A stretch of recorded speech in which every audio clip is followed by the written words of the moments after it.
आज रसोई में इतने अच्छे पकवान क्यों बन रहे हैं? अरे तेरे नाना जी ने एक तपस्वी मुनि जी को घर बुलाया है। वो उनसे धर्म चर्चा करेंगे। धर्म चर्चा? ये धर्म चर्चा क्या होते हैं?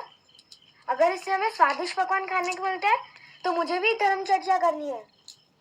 धर्म चर्चा कोई बच्चों का खेल नहीं। मैं थोड़ी ना बच्चा हूँ, मैं तो बड़ा हो गया ना। अच्छा, कब हुआ बड़ा तू? बहुत पहले। चुप, मेरा दिमाग मत खा।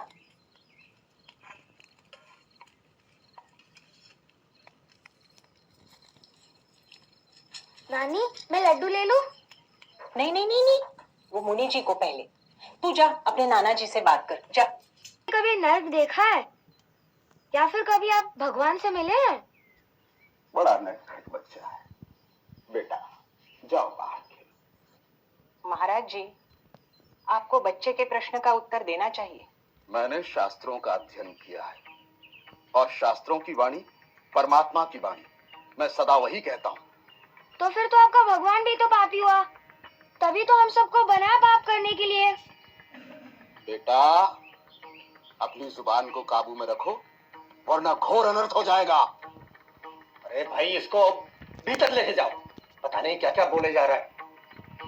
बालक परमात्मा का स्वरूप होते हैं महाराज जी, और राजा को अपनी बात कहने का पूरा हक है।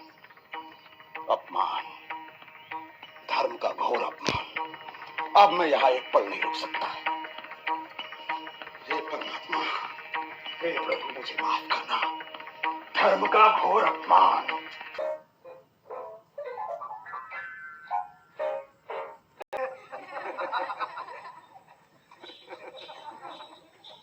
जरा अकल से काम ले। देखिए, मैं आपके उपकारों को कभी नहीं भूल सकती, लेकिन अब मुझसे काम न हो सकेगा। मैं बहुत थक गई हूँ। हाँ, लेकिन इसका ये मतलब तो नहीं कि तुम यहाँ से चली जाओ। हमसे कम ऐसी हालत में मैं तुम्हें न जाने दूंगा। जी शुक्रिया, लेकिन मैं इन्हें यहाँ एक मिनट न छोड़ूंगा, चाहे कुछ भी हो। अगर तुम भी यही चाहती हो तो मैं मजबूर हूँ। आए हुए 1 महीना भी नहीं हुआ और आज वो स्टेज पर भी निकलेगी। कल मेरे उम्र भर के किए धरे पर पानी न फेर दे। पिताजी, यूं बैठे रहने से काम नहीं चलेगा। नानी, हाँ आपने देखा वो लोग कितने ध्यान से खेल को देख रहे थे ना? हाँ उन्हें तो लग रहा था कि यही सच है, पर सच्चाई तो कुछ और ही है। हाँ। और सारे लोग कितने खो गए थे और कितने खुश थे, नहीं? हाँ, वही तो। खेल शुरू होने के पहले भी पर्दा खाली था और खेल खत्म होने के बाद भी। उन्हें तो लग रहा था कि यही सच है। कितनी अजीब बात है ना? हाँ नानी, हाँ। क्या ये लोग खेल के बाद भी उतना ही खुश या दुखी होंगे जितने खेल के दौरान थे? बेटा, ये बात तो मुझे भी नहीं पता।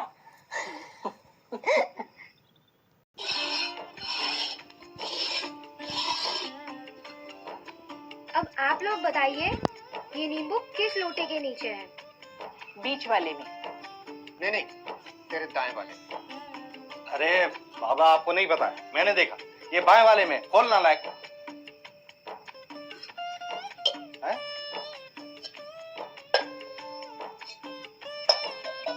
ये तो कमाल हो गया। आखिर ये नींबू गया कहाँ? नाना जी की जेब में है। क्या होता है नाना जी की जेब में? देखिए ना। देखो तो जरा। मेरी जेब में कहाँ से आ गया? यकीन नहीं होता, अभी देख लीजिए। हाँ भाई, ये तो कमाल हो गया। मेरी जेब में कैसे आया भाई? ये जादू वादू कुछ नहीं होता, सब हाथ का कमाल है। ये ढूंगी बाबा हम लोग को मूर्ख बनाते हैं जादू के नाम पे। है ना? आप मुझे तैरना सिखाओगे ना? हाँ, मेरे बाप तैरना सिखाऊंगा। पक्का? हाँ पक्का। राजा बेटा, तैरने के लिए हाथों से ज्यादा पैर की जरूरत होती है। माँ आप अकेली रहेंगी तो हमें चिंता लगी। बताते हैं, बच्चों, वृक्ष मनुष्य के जीवन का अभिन्न अंग है। वो हमें जीवन देता है। और ये किताब जो हमारे हाथ में है, आप लोगों के पास है, वो भी हमें वृक्ष की कृपा से ही मिली।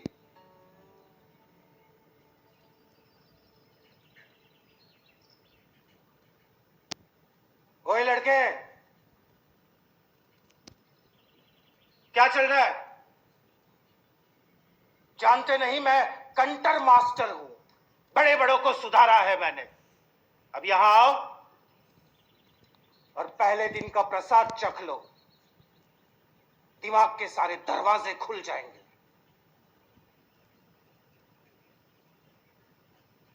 सुना नहीं? अपना बस्ता बांधो और नीचे आओ।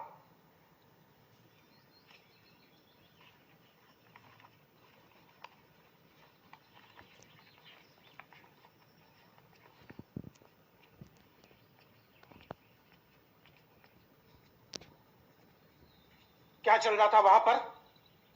आप ही ने तो कहा वृक्ष हमारे पूज्य है, तो मैं उसकी सौंदर्य में खो गया था। जुबान चला रहा है, कंटर मास्टर के सामने जुबान चला रहा है। हाथ आगे कर। सुना नहीं? मैंने कहा हाथ आगे कर।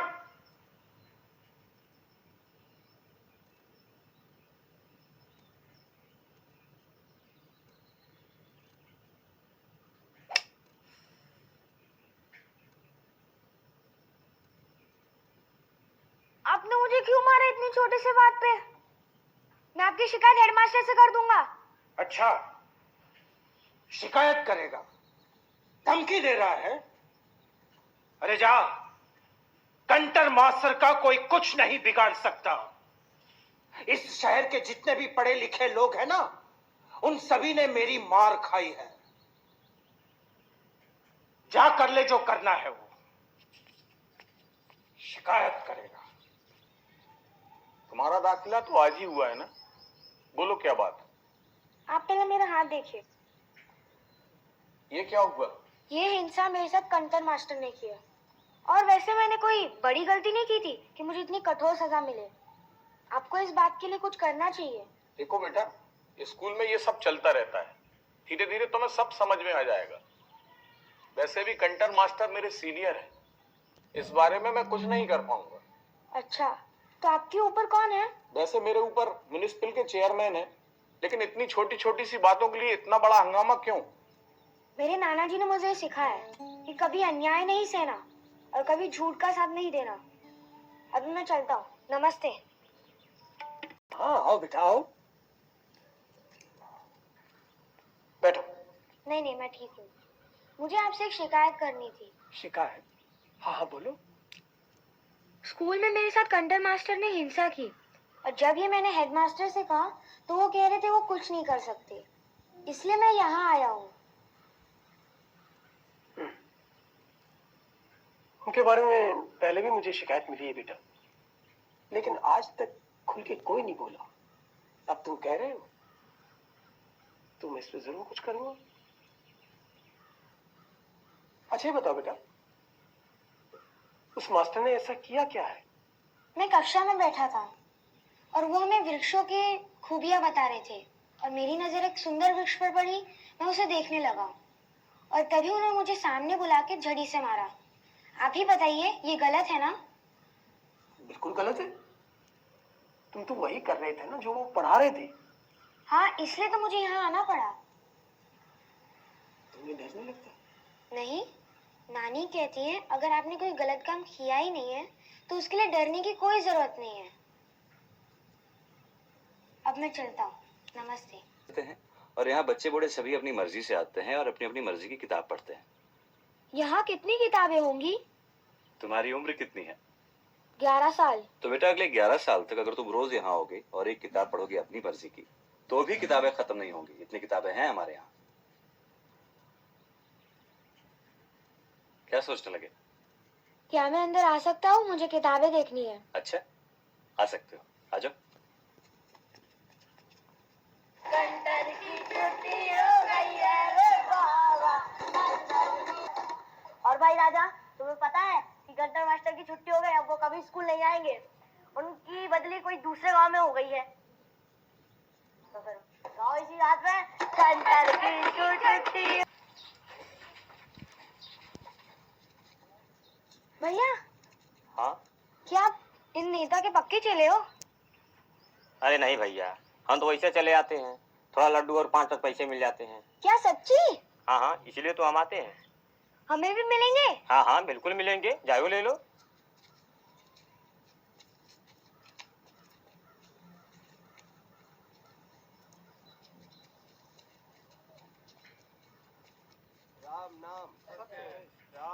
लाइब्रेरी में तो रोज हजारों लोग किताबें पढ़ने आते हैं। कोई किताब अछूती कैसे रह सकती है? ठीक उसी तरह बेटा जैसे हम प्रकृति में रह के भी प्रकृति से अछूते हैं। आप सही कहते हैं। ये प्रकृति भी तो एक लाइब्रेरी ही तो है। ये नदियाँ, ये पहाड़ और ये जंगल उसकी किताब है। क्या बात है? मैं आपसे एक बात पूछूं? हाँ हाँ पूछो। आपको याद है जब मैं आपसे लाइब्रेरी में मिला था, आप किताबें रख रहे थे और आपसे 2 किताबें गिर गई थी। आपने एक को माथे से लगाया और दूसरे को नहीं। ऐसा क्यों? ऐसा इसलिए बेटा क्योंकि वो हमारे प्रभु श्री राम की किताब थी। पर सारी किताबें तो एक जैसी होती है, सब ज्ञान देती है। फिर आपने ऐसा क्यों किया?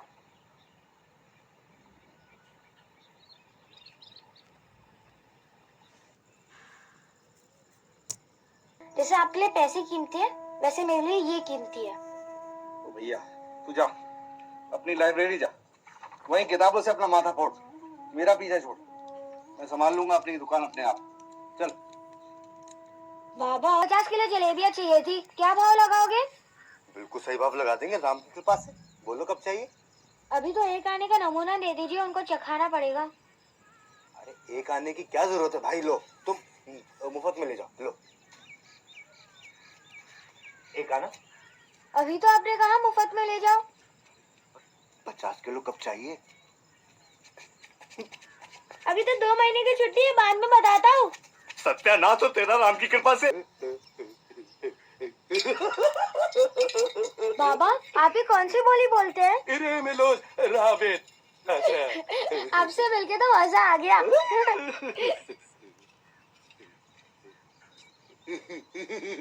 वाह, सौदा तो अच्छा है।